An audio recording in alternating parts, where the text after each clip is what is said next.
By their clothes, their age, the way they speak. Hunger can be hard to recognize. Learn why at IamHungerInAmerica.org. Brought to you by Feeding America, 200 Food Banks Strong, and the Ad Council. I think it's just vapor.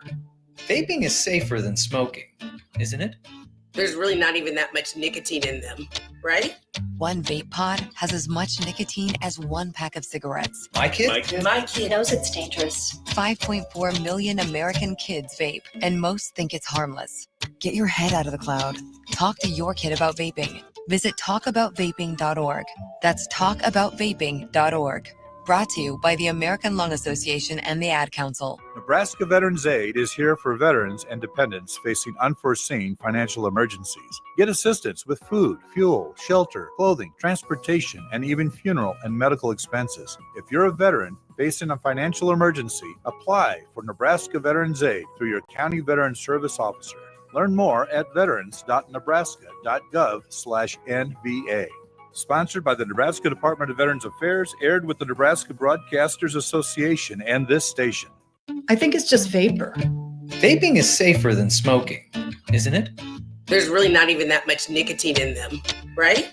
One vape pod has as much nicotine as one pack of cigarettes. My kid knows it's dangerous. 5.4 million American kids vape, and most think it's harmless. Get your head out of the cloud.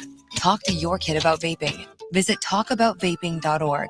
That's talkaboutvaping.org. Brought to you by the American Lung Association and the Ad Council. The Serve Nebraska Volunteer Service Commission was created to ensure that community service would always be a priority in our state. I'm Governor Jim Pillen, and this year I'm inviting you to help celebrate Serve Nebraska's 30th year by becoming a volunteer. Our state's best resource is its people. You have the potential to make a significant impact. Thank you. Sponsored by Serve Nebraska, aired by the Nebraska Broadcasters Association and this station. This is Lincoln's home for sports talk on the FM dial. Also online at theticketfm.com. on the internet. KNTK FM Firth, 93.7 The Ticket. Coming at you live from the 93.7 The Ticket studio. From the heart of Lincoln, America, this is What's Next 24. With the authors of Next 24, Michael Worrell and Sherry Tills.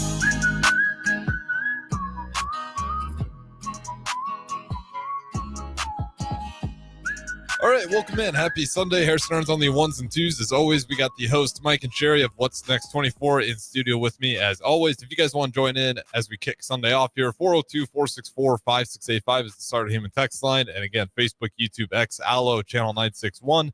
You can put a face to the voice all day long as we start things off here. Mike and Sherry, the host, I'll throw it over to you guys. All right. Well, good morning. I'm Mike, and I'm with Sherry.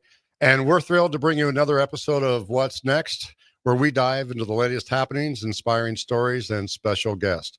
We also want to give a shout out to our very talented producer, Harrison. Yay! Who keeps everything running smoothly behind the scenes. Stay tuned for a show packed with insights and fun. So I'll turn it over to Sherry. We're going to do our affirmations today? We're going to do our affirmations today. We skipped them last week. I know you were all disappointed. I know Harrison was. And but we're going to do our little affirmations here. And Harrison, as usual, I'll pick one for you and slide it on down the table. Here you go, doll. Yeah, just slide it down to him. And to our wonderful guest, which we'll introduce you to in just a minute. We're going to let him pick an affirmation, Mr. Michael. Whoops, Sorry, excuse me. Sorry. If you get a blank one, you have to make one up. No.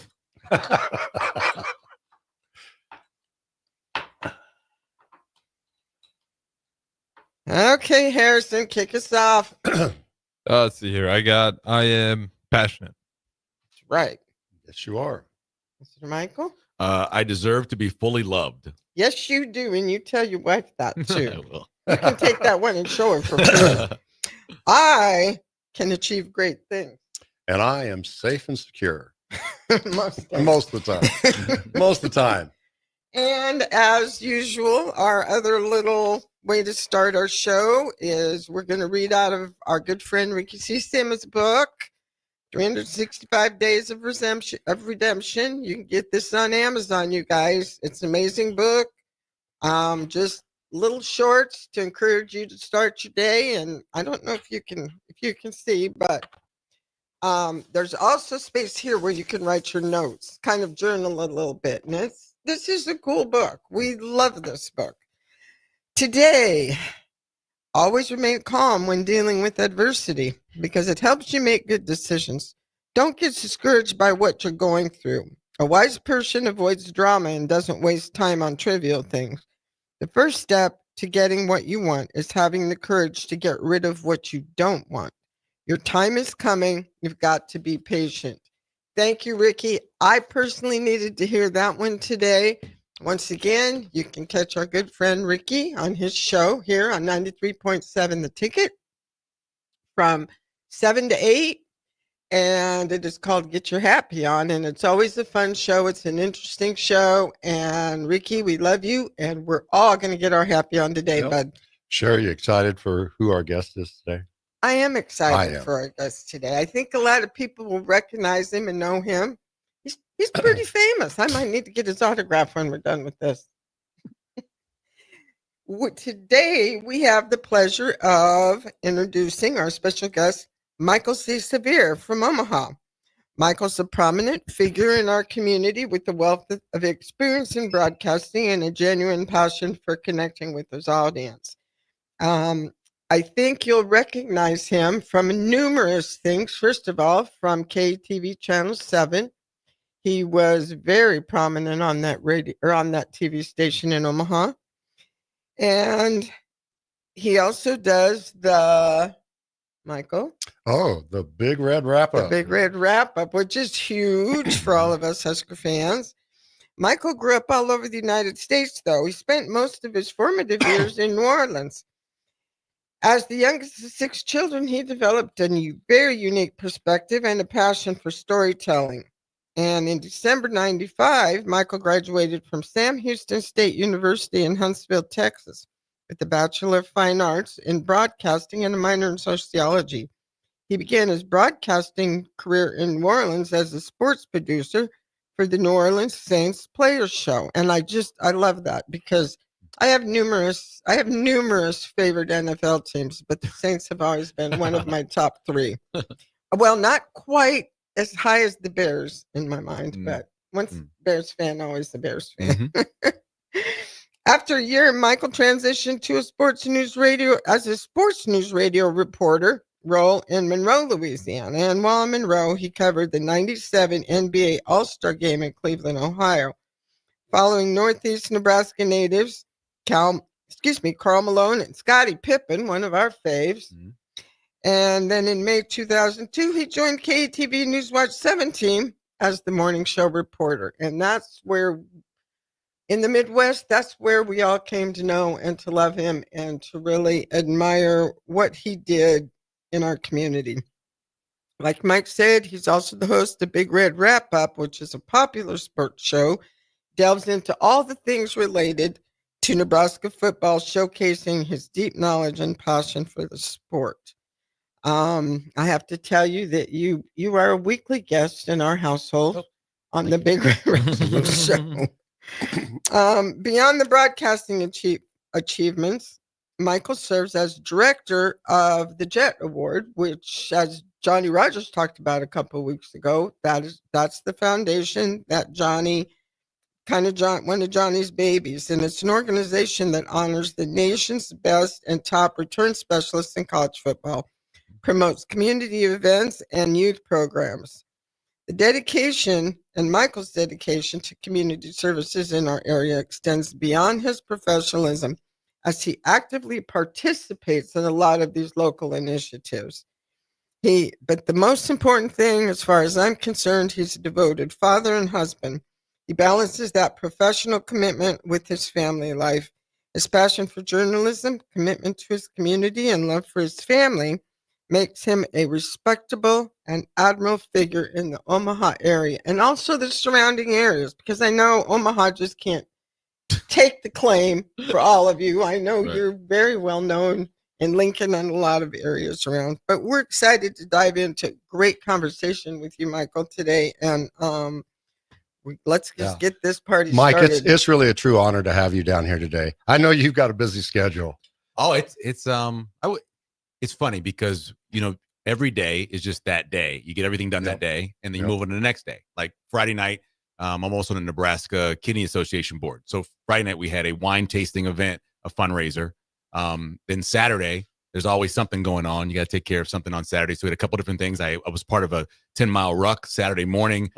We got canned goods and non-perishables and toiletries for the homeless. And so we did a 10-mile ruck Saturday morning, and then, watched some college football, then came up here last night, ate here. So yeah, then did this morning. So this is every day you just do something and just, move on. Well, I hope this is not an hour of good rest for you today. I have to say, we are so thankful and honored that you took the time. Oh, no to be problem. on our show. I'm glad we can make it work. Let's go ahead and jump in. A lot of people see you on television, but we like to pull back the curtain. Would you mind just telling us your background, from where you were born and raised, and tell us a little bit about your story? Yeah, it's a little complicated. Dirk Chatlin, longtime writer for the Omaha World Herald, used to go, "Where haven't you lived?" And I'm like, "There's some places I haven't lived." But I was born in Los Angeles, and my birth mother, she left me at the hospital there in Los Angeles, and my father, who was 59 at the time, called his niece, who's my first cousin, Juanita, and said, "I know you have 3 daughters. Would you like a son?" And she said, "Oh, sure." And so she jumped on a plane, and she had never flown out west before. Luckily, though, her aunt lived there, and so ended up contacting her. They found where I was. It was this really cool hospital they had for unwed mothers. It's actually still there. It's a kind of a home now for unwed mothers to go there and live while they are getting ready to have their baby. Wow. It's still in place now. But anyway, she went there, picked me up, and brought me back to New Orleans. I lived in New Orleans till I was about 3 years old, because my dad had a heart attack living back east. He was a chef, a caterer. He had done that for years. And I guess he decided, I don't know this for a fact, but I would assume this, kind of started feeling his mortality. So he said, well, I want to have my son. So he came down to New Orleans and said he was going to take me for the summer. And I ended up coming back until he passed away 7 years later. But anyway, I went up to New York, stayed with my aunt Vivian. I stayed with her for almost 4 years in New York, in the Bronx. And then she moved back to New Orleans. And so my dad came and got me, and I moved with him in Pennsylvania, a couple different places. I lived in Allentown. We lived in Pottsville. We lived in Sellersville. At the very end, last year and a half of his life or so, he worked at Penn State, and he was a chef there, cooked for all of the fraternity row. It was really cool kind of gig, because I would go along with him for some stuff and watch some really interesting stuff happen at the fraternities. Oh, wow. I watched these people eat this giant red onion and then get sick from it. I watched guys climb up these, there was a little hill behind one of the houses, and they spray water down it, and you had to go up the muddy hill and try to get up there to the top but it was fun. And so then he passed away late 1979, and I moved back to New Orleans. And I lived there all the way through high school. And after high school, I wanted to leave. New Orleans was a very violent place when I was there in 87. That was my senior year of high school. You couldn't trust police officers. You couldn't trust really anything at the time. It was really a corrupt city. It was bad. And so I just wanted to get out. And one of my sisters, my youngest sister, she was getting moved to Houston. And she said, why don't you come over here? You can go to school and work. And so I did that. I went to Houston, started working at a grocery store, started going to North Harris Community College. I was working also at a pizza place at the same time. Wow. And because of those 2 jobs, my let's say my grades didn't do well. And so one day a buddy of mine said, hey, what do you think about going in the Army? And I was like, all right, I'll go with you. And then we went down to the MEPS in Houston and signed up to be in the Army Reserves. And he ended up not going. And yeah, and pulled the rug out for yeah, me. he didn't go. And so October of that year, which would have been 1989, I joined the Army, and I went to basic training in Fort Knox. And then from Fort Knox, I ended up going to Fort Rucker, Alabama. I was a helicopter maintenance guy. Went down there. And then right around that time, if you remember, that was Desert Shield, Desert Storm. Yeah. So we ended up getting activated for that. The unit, I was out of Conroe, Texas, 7th to the 6th Cav.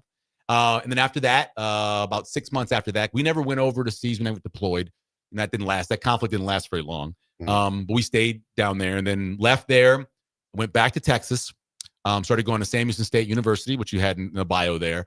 And it was really a chance to go there, because when I was young working at the Kroger, I met this kid who was probably like 14, 15, first job. And then when I left to go to the Army and did all that stuff and then came back, at that point, he was already in college at Sam Houston. And he said, you should come up one weekend and check out the radio, television, film department. You think it'd be awesome. And so I did it. I went up that one weekend, hung out with everybody, and then went back to the community college for 6 months, got my grades to where I could transfer to Sam. And at that point, I was a hard driving person. I graduated in like 2.5 semesters. I was taking like 18 hours one semester, 21 hours the next semester. My last semester of school, so I could graduate. I wanted to graduate before I was 25. I took 27 hours that semester. And the crazy part was, at the same time, I was flying back and forth to New Orleans producing that show on the weekends. So I would, Friday afternoon, I'd have a car. I'd hitch a ride to Houston from Sam, which is about an hour. I'd fly there. I'd get there like Friday afternoon. I'd work Friday night, Saturday, Sunday morning, Saint stuff. And then late that evening, I get back on a plane. I'd fly back to Houston. I'd get a ride back to Sam, do all my classes, do that every weekend, did that for about a year. And so it was a busy time, but finally graduated and into 94, and then went to Monroe, Louisiana, where I got my first job, which was crazy finding a first job. And I know kids now, and I always tell them this, whatever opportunity comes about, you'll probably say to yourself, I'm not qualified for it, or maybe that's not what I want. Maybe that's not a place I don't want to live there. I don't like the idea of that. Just take the opportunity. That's how it was for me. I wasn't planning going to Monroe, Louisiana. I didn't want to go back to Louisiana. At that point, I'd actually moved up to DC. I was trying to get on with some stuff up there. I tried to get on with BET and do some stuff up there. And the job opened up in Monroe, and it was the best thing for me because that job allowed me to do news and do sports. It allowed me to do a lot of live stuff. It just trained me to be the next step. And after being there for a couple of years, and I got a chance to cover Eddie Robinson's last couple of years at Grambling, at the time the winningest coach in college football. It was just an awesome time to be there. Louisiana Tech upset Alabama while I was there. It was just incredible time. And then from there, ended up out in Albuquerque, which again was an opportunity that I wouldn't have normally taken. I wanted to go actually back east. I wanted to stay out east. And they said, we have this education reporter job we're starting. You're going to be a full-time education reporter, first one in New Mexico. We have a horrible education system. We want somebody to cover it full-time. And I said yes to that. Meant leaving sports completely. Went out there, stayed there for over 4 years, learned a lot, got to experience New Mexico, which is an amazing state with a really bad education department. My mom and stepdad live there. It's gorgeous. We live in Albuquerque. My now wife came out there and stayed with me. We were living there for a couple of years, and then her mother got ill. She's from here. She's from Omaha. She's from South Omaha. Her mother got ill again. She had cancer, and so she moved back here to take care of her mom. And then her mom passed. And about 6 months later, I was literally in the kitchen of the TV station in Albuquerque. And there was a posting for a job in Omaha. And it was kind of like, whoa, that's kind of weird. And so I actually knew the news director in Omaha because before getting the job, this is just chance, before getting the job in Albuquerque, I'd applied for a job in Omaha. So I knew the news director a little bit. She knew me. She knew my wife's mom because my wife's mom was a 4-H person. And so her mom used to go in and do the noon show all the time. And so, small world. And so I called Roseanne Shannon and said, hey, I'd like to apply for this job. And she said, it's going to be a big pay cut. You're going down in markets. And I said, I know, I know. This is doing this for love. And so I applied for the job. I got the morning gig. That's when they were expanding it. When we were growing up, the morning show was just teases to go into Good Morning America. Then it was a half an hour. Then it was an hour, then an hour and a half. Now it's 2 hours. So they were expanding at the time to an hour and a half. And so I started doing the morning show back then in 2002 and planned on staying here in Omaha and in Nebraska for about 3 years. That was the plan. That was the plan. That was the plan. And we ended up getting pregnant, and we got married in 04, got pregnant in 05 with my oldest, Miles. He had a lot of health issues. I started doing a second job doing afternoon sports talk, which just was really random. 1620 needed someone to go with Kevin Kugler, the world famous Kevin Kugler. And so I applied for that job, got that job. And so at that point, after we had Miles and I had the 2 jobs, we're like, well, let's just stay here for a while because Omaha is an amazing place to have a sick child. Yes, it is. My God, if it's not Boys Town, it's the Med Center, Yep. it's Children's Hospital. Everybody takes care of you there. And so we stayed, and it was great. I mean, Miles has gone through a lot. Miles has had more than 40 surgeries. We've had to go everywhere from Baltimore, Johns Hopkins, from there to Cincinnati, to all different places for all the different procedures he's had and things he's had to get done. But right now he's in college at UNO. He's doing great. We end up having a second child, Logan, who has the same syndrome that Miles has, a little lesser. And he's doing great. He's a sophomore now over at Central. But, I went from working at KETV and working at the Zone. I left KETV just to work at the Zone full time. And then I got a job at the World Herald. I started the bottom line there at the World Herald, stayed there for 5 years doing that radio show, went back to the Zone for a couple years. COVID hit. COVID hit and made me really reconsider life a little bit and realize that I spent a lot of time just watching sports and doing that stuff to be ready for shows. And I really kind of loved when there was no sports, which is kind of weird because I'm a sports guy. But at that point, I said, I got to find something else to do. I ended up leaving there, got a job with the city of Papillion, which was an outstanding job. Great people, wonderful mayor, just awesome people in City Hall down there. I never would have left the job, never would have. I'd have retired there. Great pension, great insurance, just wonderful place to be. But Johnny came to me and said, we need an executive director for the Jet Award Foundation. We're trying to expand. We're trying to get this thing going and rolling. And at first I said no because I had no experience as an executive director. I had never worked in nonprofits. They came back and they offered it again. And I said, sure. I took the job. That was in July of last year. And it's been great. It's hard. Every day something new. You just always try, begging for money is not great. Not a fun thing to do. Writing grants and getting turned down for grants. I've never been rejected more than in this job. You get rejected constantly for everything you apply for and stuff, but it's great. And I think we've done a really good job with it. We've provided over 400 scholarships to students going to Metro. Yeah. We've expanded to Iowa Western now. We have 10 students over there with the Jet Award. And so the Johnny Rogers Career and Technical Scholarship is not just at Metro, it's now at Iowa Western. We're hoping to expand it at Iowa Western too, to make it even bigger than it is there.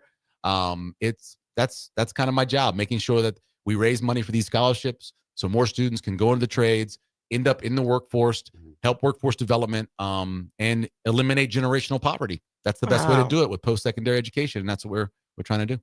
Let me ask you a question. Yeah. Mm-hmm. When do you sleep? So I've never been a big sleeper, just never have. There was a time I always joke with this with my wife. So when I was going to college and I was working at Kroger, you got to get your 40 hours in, right? But I was living in Huntsville, so I had to drive back and forth. Yeah. I had a gas guzzler car. I had this diesel Volvo at the time, actually, that I had bought used. And so what I would do is I would go down there on a Friday night. I'd work the 4 to midnight. Then I would go upstairs and sleep for 4 hours. Then I'd work the 4 to 12. So I'd knock out, half my 16 hours of my shift that way. I would do the same thing during the middle of the week. I'd work the night shift, sleep upstairs, work the morning shift. So I didn't have to drive back and forth as much. But I've never been a big sleeper. I'm a morning person. I rise at 4, usually 4 a.m. Really? Most times. I get up at that time. Dog and I leave the house at 5. We usually go for about 6 miles. And then we come back, get back in time to wake my youngest up, make sure he's up, feed him. I believe in a hot breakfast. I believe every child should leave the house with a hot breakfast if they can. Cereal is great for college students. It's not for growing boys. So we get a hot breakfast in him. I drop him off at school. I come back, get ready, go to work. Where'd you get this drive? I mean, hearing you, I'm curious about in terms of going back to your childhood a little bit. Yeah.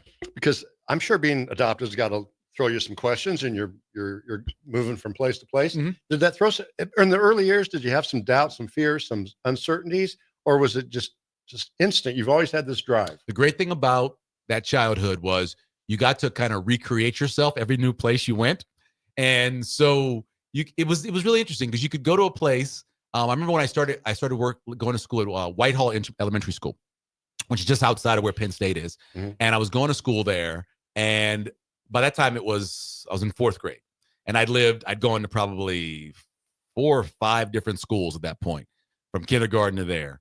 And when I got there, I remember thinking to myself, you know what? Now I'm going to be an athlete. That's what I'm going to do now. At one place early on, I was like, okay, I'm a drawer. I would draw these like Indian type of sculptures. I don't know how it started. And then the next place, I want to be a writer. So I wrote a bunch of like short stories about vampires. I loved vampires as a kid. And then when I got to Whitehall, I was like, you know what? I'm going to start drawing. I'm not a very good drawer either, but I would draw these giant, like, what do you call the things with the Indian trees? They cut into trees. I can't remember what they're called now. Not tomahawks. Well, totem pole. Totem pole. Thank you very much. I would draw these totem poles. I don't know how it started, but I would draw it on everything. That was my new thing. And so every time I go someplace, you recreate yourself. that allowed you to be a really good storyteller, which I think eventually helped me be a good reporter because I learned how to tell stories. We need to take a quick break here. We'll be right back with Michael Severe, and we'll talk more in just a minute. Empower a child today with the Teammates Mentoring Program. Hope is only a conversation away when you choose to share your talent, time, and heart with a child. Together, you can build a relationship based on strengths and chart a brighter future, 1 week at a time. Find out how you can be a mentor by visiting LincolnTeammates.org. Become what you needed as a kid by joining the Teammates Mentoring Program today. You can help fight deadly diseases like RSV and influenza while getting paid for your time. Velocity Clinical Research is now seeking clinical trial participants in your area. Participants can receive compensation for study-related time. No health insurance is needed to join.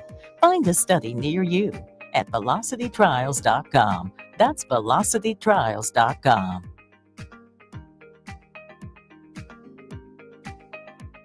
Tune in to 93.7 The Ticket as soon as the clock hits 0 for the Jay Foreman postgame show. Listen to expert analysis from the Husker Hall of Famer, an 8-year NFL veteran, for 90 minutes after the game.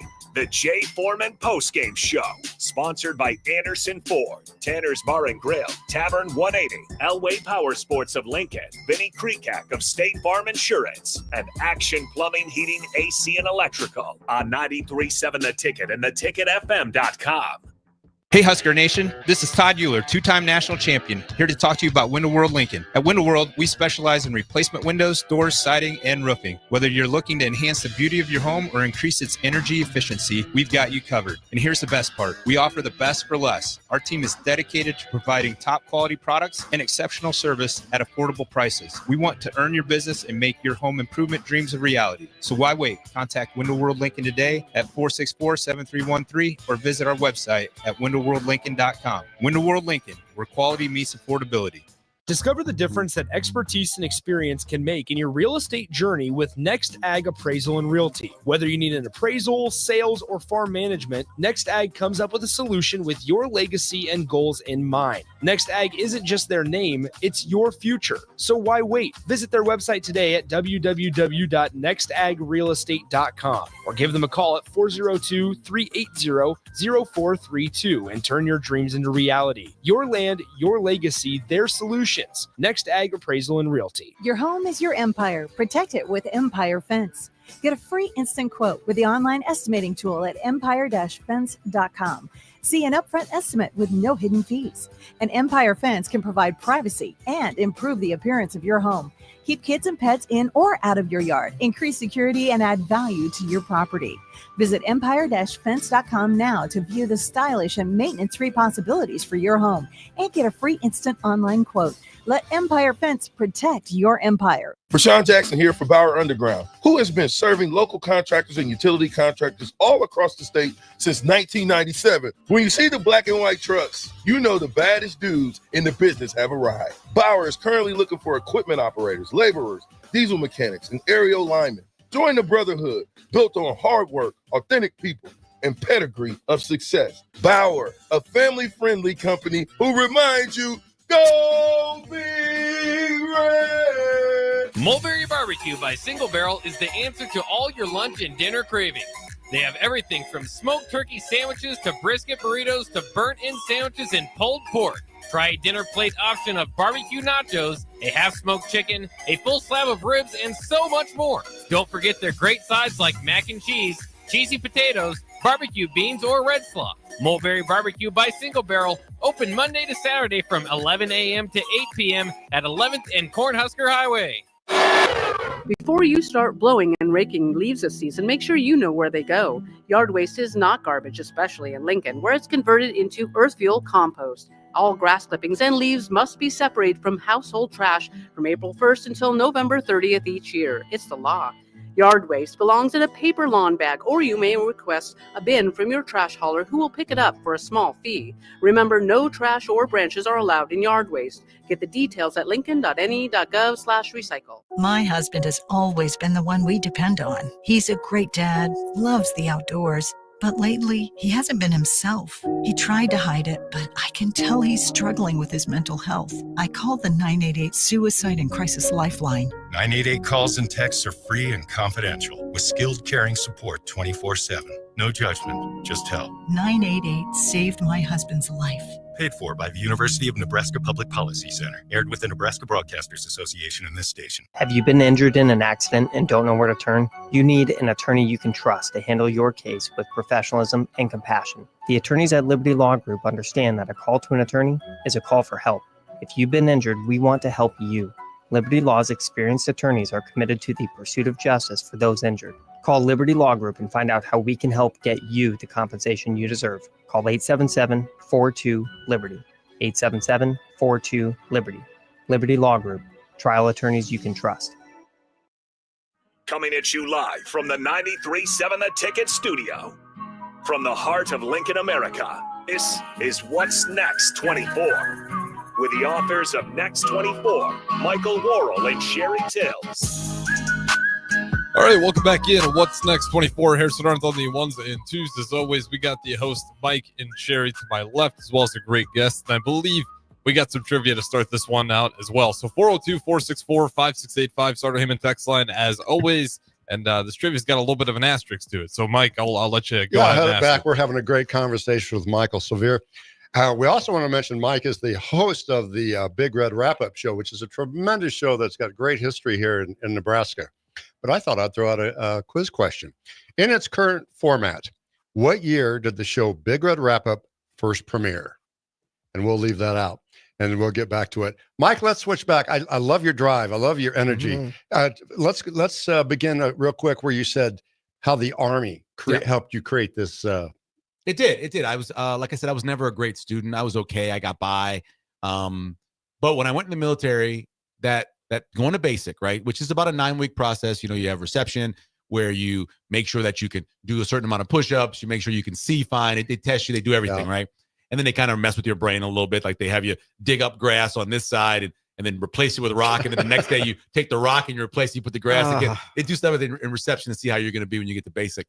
But I went to basic at Fort Knox, Kentucky. Drill Sergeant Thayer, Drill Sergeant Yoder were my drill sergeants I was in, 2nd platoon. And I really just realized at a point, right, probably the 2nd or 3rd weekend, that so you have these levels when you're in the military, when you're in basic. So the first week, you do certain things. Second week, you got to accomplish certain things. By the 3rd week, you're doing drop every time. Every time you see the drill sergeant, you're doing 30 push-ups. And I realized that if you just focus on each one of those things, that you can really accomplish a lot.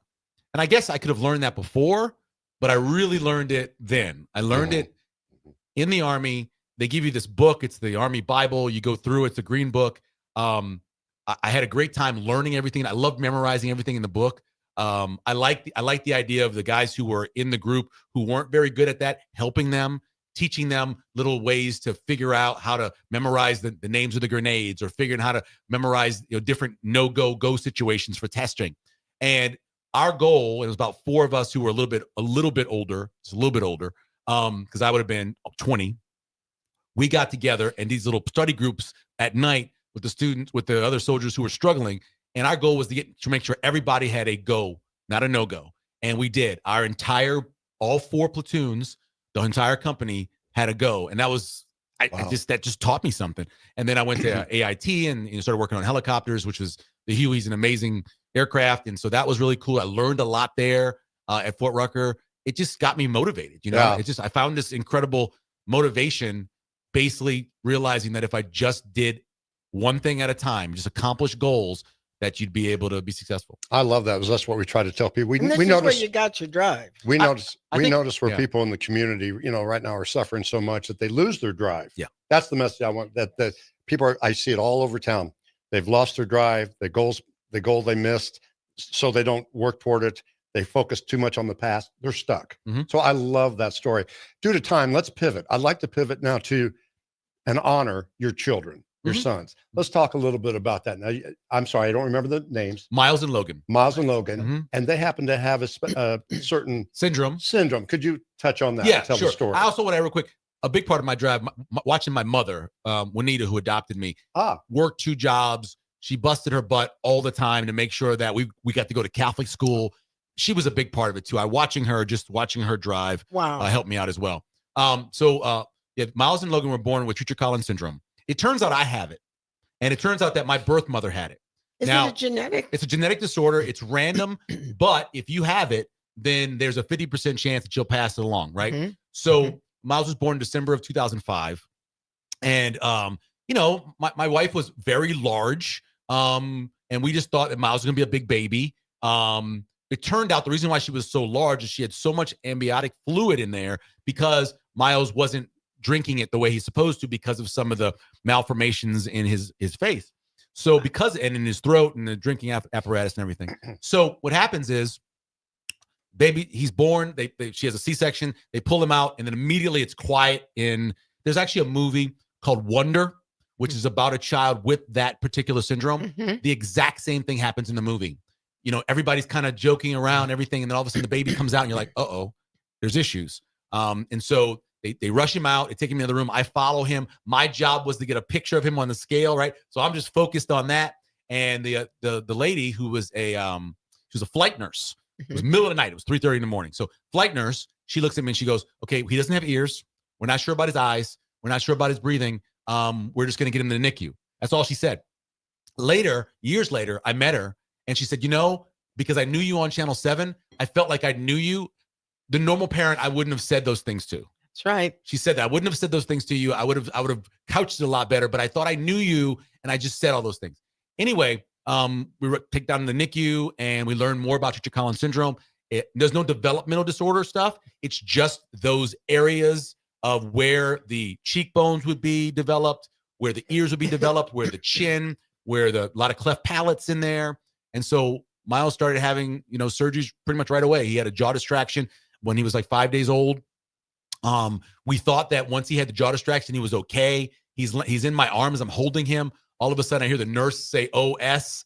She grabs him. She bags him really quickly, gets him back. He had his part of his esophageal like flop back. It was a floppy thing on his. And so that's what stopped him from breathing.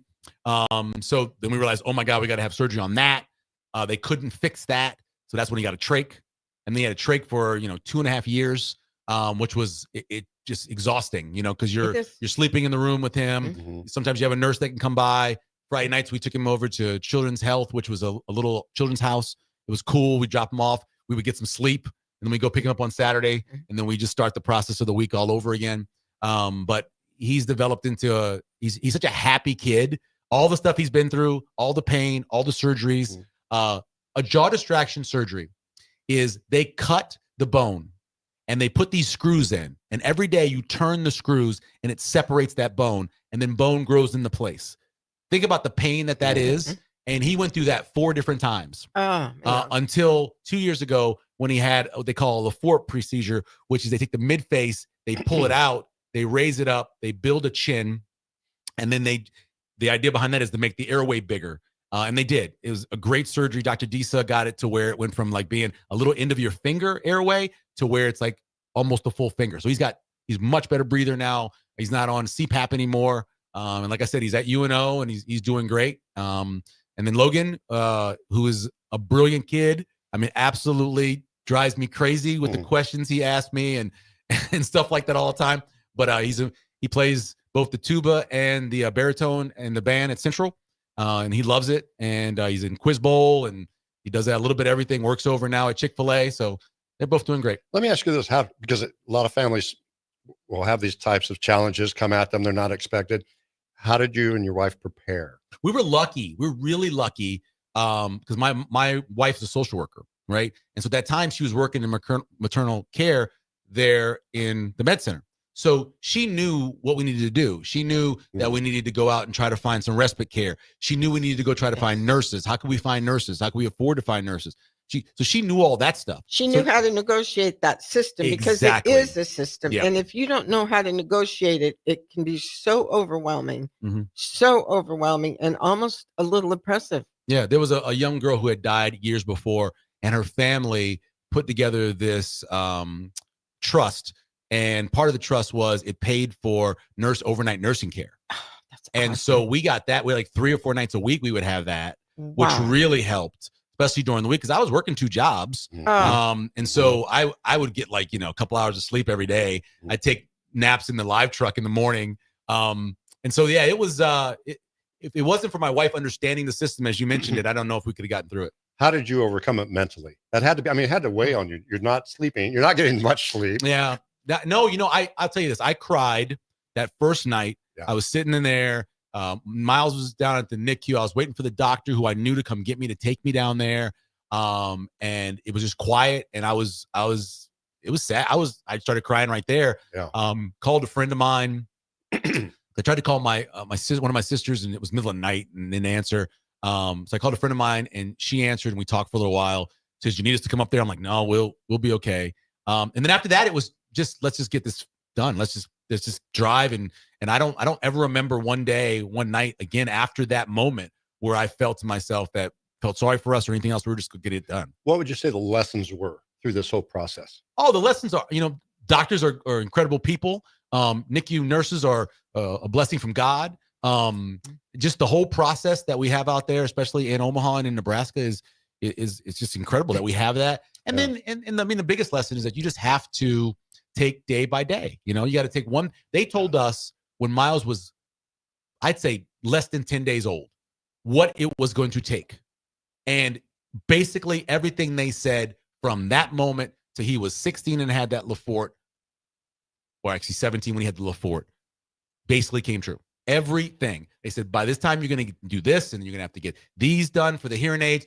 Everything they said in that journey was true. And so all we had to do was follow it. It's Candyland. You just had to go to the next stop, the next stop, the next stop, the next stop. And at the end, we are where we are. But see, that is so, that is so crucial. And that's what makes following that path easy.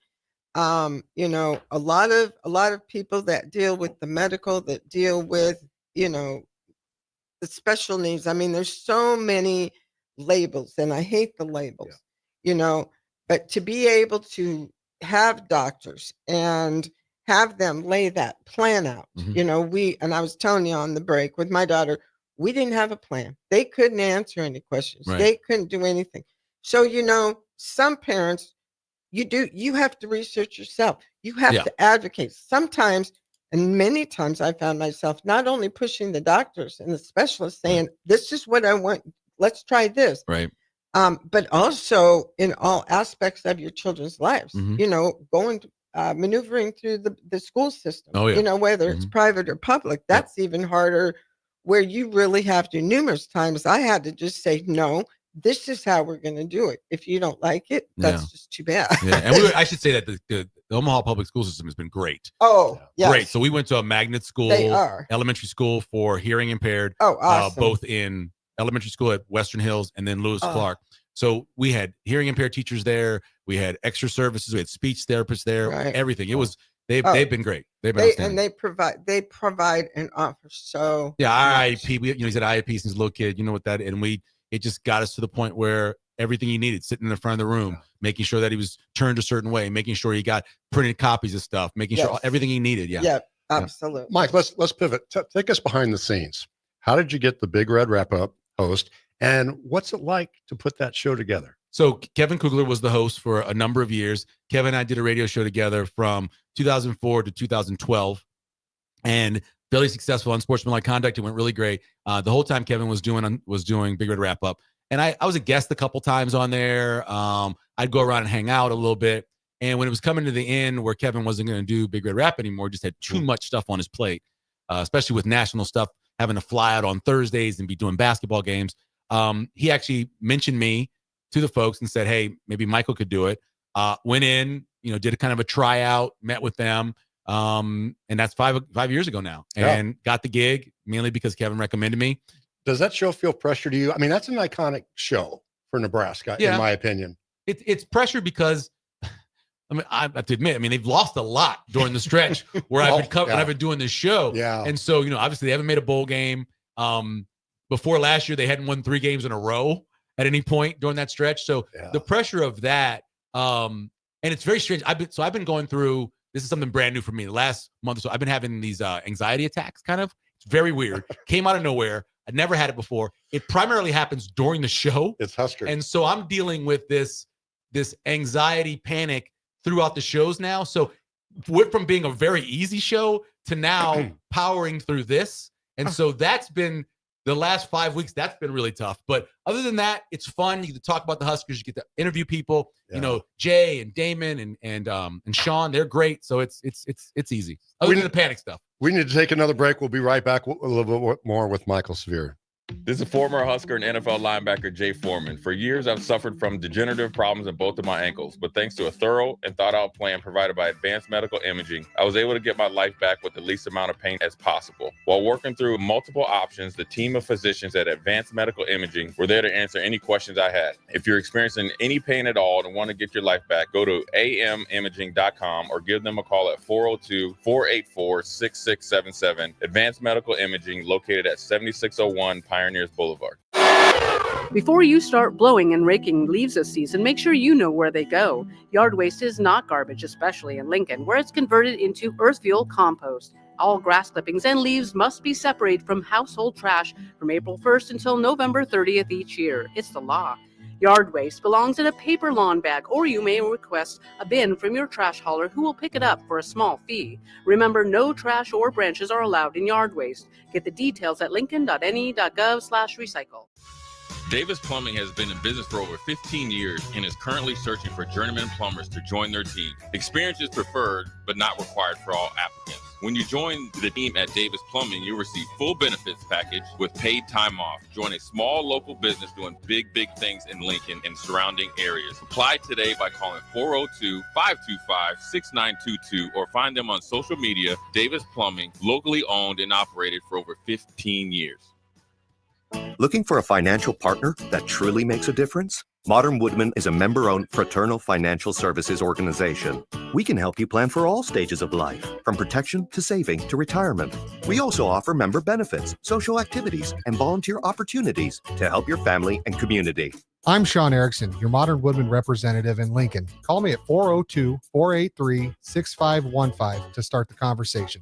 Modern Woodman of America, touching lives, securing futures. This is James Harrell with NP Dodge Real Estate. When I became a licensed realtor, I wanted a brokerage that would help me grow in my new career. I found that in Lincoln First Realty. When Lincoln First was acquired by NP Dodge, the training and support I received only got better. I love knowing I have the power of the NP Dodge brand behind me. I would recommend NP Dodge to new agents looking to jumpstart their real estate career and to current agents who want to take their business to the next level. Expand your career with NP Dodge. Call Eric at 402-434-2222. Hey everybody, this is Chris Beecham from Brand Lincoln Podcast and Perch Merch, your go-to in Lincoln for printing and promotional needs. Speaking of that, we are running a huge hoodie sale now through November 30th to save you big money on great brands. 20% off everything from Nike and Bella Canvas pullovers to Gildan and Port & Company sweatshirts and district fleeces. Get yours for your group or organization today by calling us at 402-217-5212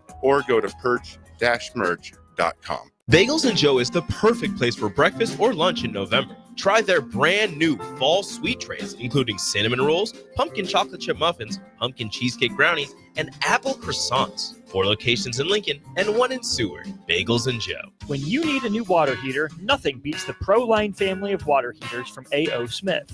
ProLine models are built using commercial-grade components, meaning they're built to help you tackle your toughest days. No matter if you need a gas or electric model, A.O. Smith has a ProLine unit for you.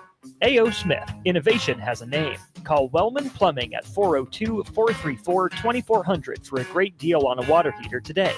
Again, that's 402-434-2400. College football in Lincoln, America. The time has come. Start your game day off right with the A1 Automotive Ticket Tailgate pregame show. Join the ticket crew as they bring you all the coverage you need to get you ready for the action. It's the A1 Automotive Ticket Tailgate pregame show. Brought to you by General Fire and Safety, Raisin Canes, Perch Merch, Sunbelt Rentals, Mullen Motors, Select Plumbing, and the Kindler Hotel. On 93.7 The Ticket and theticketfm.com. All right, Rico, let's do the final checklist before we head out. We have a lot of people coming to the tailgate today. I'm ready. Burgers? Check. Chips? Check. Icy cold beer? Check. except this one. I'm forgetting something. Wait a second. Where's the Führer's cheese spread? I can't stop eating it. Rico, Relax. I always pack extra. It's the biggest hit of the tailgate. For the best appetizer, party dip, and tailgate snack, load up on Führer's cheese spread today in most local grocery stores. Coming at you live from the 93.7 The Ticket studio. From the heart of Lincoln, America, this is What's Next 24. With the authors of Next 24, Michael Worrell and Sherry Tills. All right, welcome back in. What's Next 24? We don't got a ton of time here left, and we got a great guest in the studio. Mike, Sherry, the host, 402-464-5685. If you guys want to join in, we did have some trivia before when was the start of the podcast, with this version of the podcast. And we got Bill and Bennett with 1982. Not quite, but a little bit of an asterisk. You could make that argument. But Mike, what is the correct answer? What we found was the actual year for this format, and Mike can touch on that, but 2002 is the answer that we had on that. Mike, we got a few moments left. Love you on the Big Red wrap up and everything that you're doing and behind the scenes on that. But for the final few minutes, let's talk about something people don't know. What do you love to do? Oh man, I love to cook. Yeah. My father was a chef. As a little kid, I got to see him in the kitchen, help him a little bit with some of the catering stuff he did. That's one of my biggest things. I love going in the grocery store and just shopping. Yeah, that's what you told us when we talked to him. I thought, my God, I bet his wife holds on to him so tight. My wife there ain't too many husbands that'll go to the grocery store. My wife does not cook. My wife handles all the finances, right? I make sure that clothes get washed. I make sure that we have food to eat. I make sure I can go to the grocery store. I handle all that stuff. And it's what I love to do. I'll go in the grocery store because when I was a little kid, that first job I ever had was 15 years old at National Canal Villery in New Orleans. And it's just something that stays with you, you know, and I like walking around and finding deals and getting gas points and all that kind of stuff. It's like a whole science for me. So that's one of my favorite things to do is shop and cook. What's your favorite meal? What do you cook? Oh, I can cook anything. Pretty much if I've eaten it, I can cook it. Probably I love red beans and rice. You know, every Monday in New Orleans, you have red beans and rice. Absolutely. And so at least once a month, we'll have red beans and rice, constantly tweaking it, changing some things, changing the protein that goes in it. When Lent comes around, I don't eat meat during Lent. So I have a vegetarian version of red beans and rice. But I love my boys. They love homemade spaghetti and meatballs. I love making homemade meatballs. I love changing the recipe with that. I love using, pork, or I'll use veal, or I'll use beef. And I like changing my meatballs around. And so we'll have that probably once a week. The boys love homemade meatballs and spaghetti. So that's something big. My youngest does not eat cheese. So that makes cooking a little difficult. I love lasagna. I love making lasagna, but we don't have lasagna much anymore because my youngest doesn't eat cheese. I want your address. So yeah, I pretty much whatever that day is thinking of. Our new favorite dish in the house is, it went viral on TikTok a couple years ago, but it's a salmon and rice dish. And it's got like sriracha in it. It's got mayo in it. It's got obviously the salmon. It's got the rice, teriyaki sauce, and that kind of thing. And you eat it with seaweed wrap. And we eat that, like, everybody loves that. And so I'll make that probably once a week. And you can grab the salmon. Salmon's a little expensive right now, but you can try and find it when it's on sale. But that's one of the main things we eat now. So where do you like to shop? I shop everywhere. So we get gas points from Hy-Vee. We get gas points from Baker's. I go to Costco for some big stuff. We shop wherever there's Aldi's. We'll go to Aldi's sometimes because there'll be some stuff there. I have all the apps on my phone. I put in the stuff in my apps. I put my little list in, and then I just either I order it or I go in and get it. So no, it's a process every week. Now, all of you ladies out there, boyfriends, husbands, whatever, you make sure if they don't watch this whole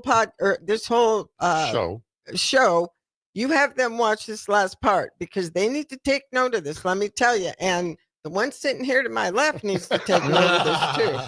Yes, I do.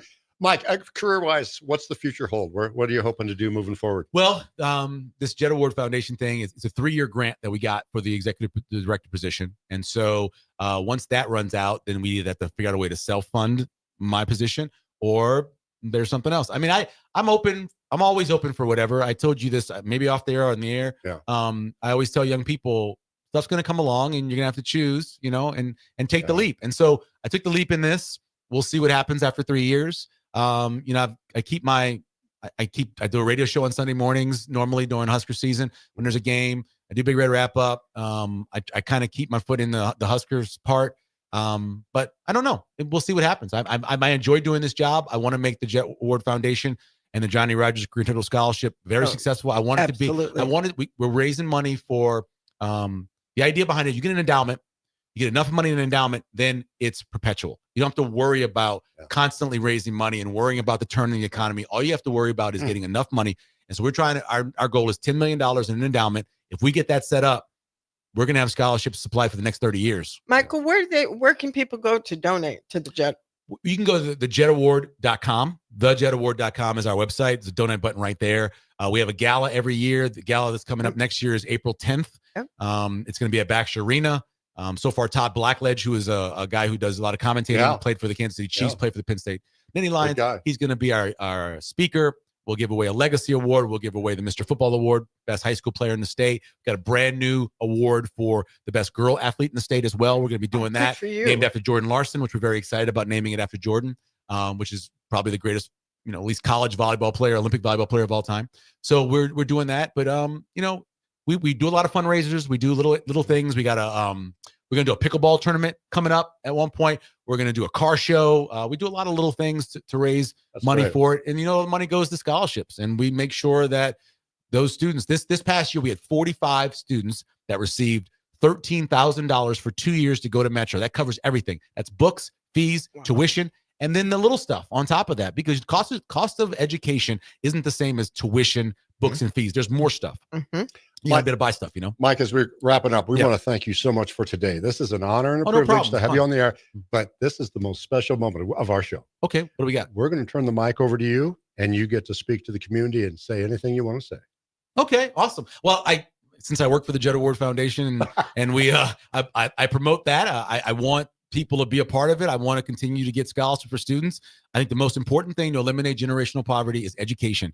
If we can get a son and daughter, their sons and daughters are going to see what they did, and they're going to try to go to school as well. And so getting through it doesn't mean a 4-year school. It just means getting an education. It means finding a great job, whether you're a plumber, you're an accountant, you're a lawyer, you're a doctor. Getting a job that can make sure that your family is comfortable and you can get insurance. And that's the most important thing out there. And we ask people for help. It's thejetaward.com. And that's what I encourage people to be a part of, and be a part of your community. Do as many things you can do as part of your community, and your community will be a better place. Well, Mike, we thank you so much. Harrison, thank you. Sherry, thank you. And we'll see you next week. Thank you. Thanks, Harrison.